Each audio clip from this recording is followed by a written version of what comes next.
My wife threw me out with $600 to my name, but the next morning, a banker looked at me like I was royalty. The rain had been beating on Manhattan for 3 straight days, the kind that soaked through clothes and bones and marriages. I sat across from my wife Jessica at Bella Vista, her favorite place, the kind where the waiters knew her order, her laugh, her jewelry. She didn't notice I hadn't touched my food. She didn't notice much about me anymore.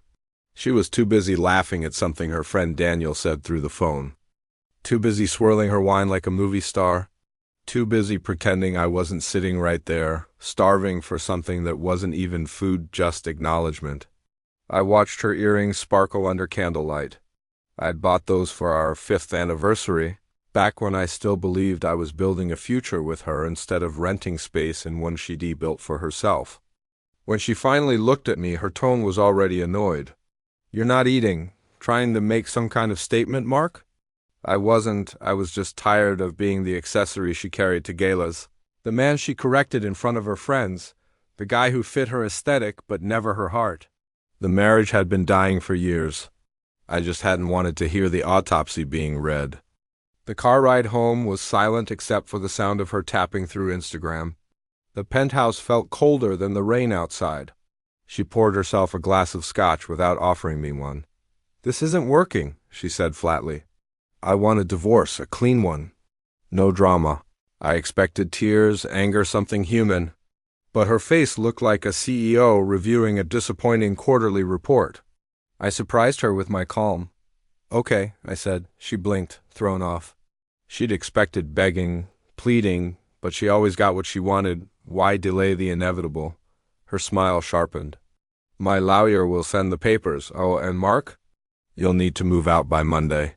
My stomach tightened. "Move out?" "The penthouse is in my name," she said cheerfully, "as is, well, everything. You're serious?" She rattled off a list like she'd rehearsed it. The down payment she paid. The mortgage I didn't contribute to, her money funding all renovations, and then the final blow. "Your savings?" "The joint account. I closed it today. Perfectly legal.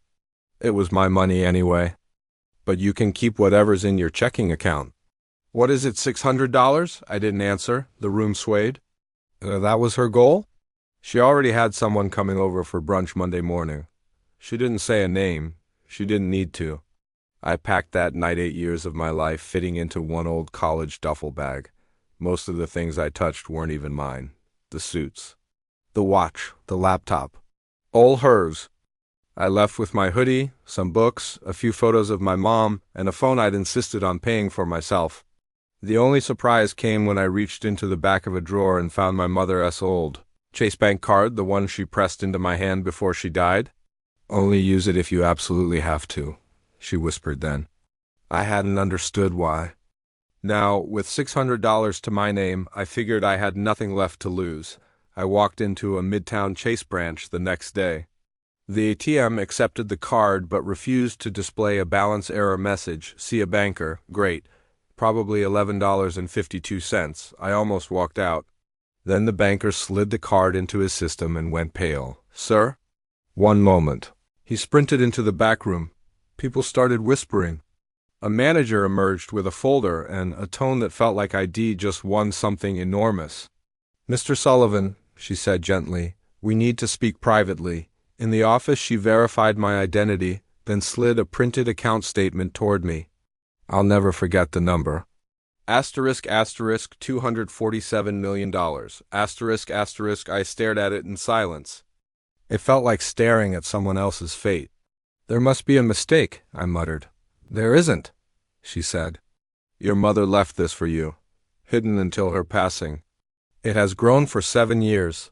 Then she handed me the letter. My mother explained everything. She had never been the struggling nurse I believed her to be. She had chosen a modest life to protect me from the toxic world of extreme wealth.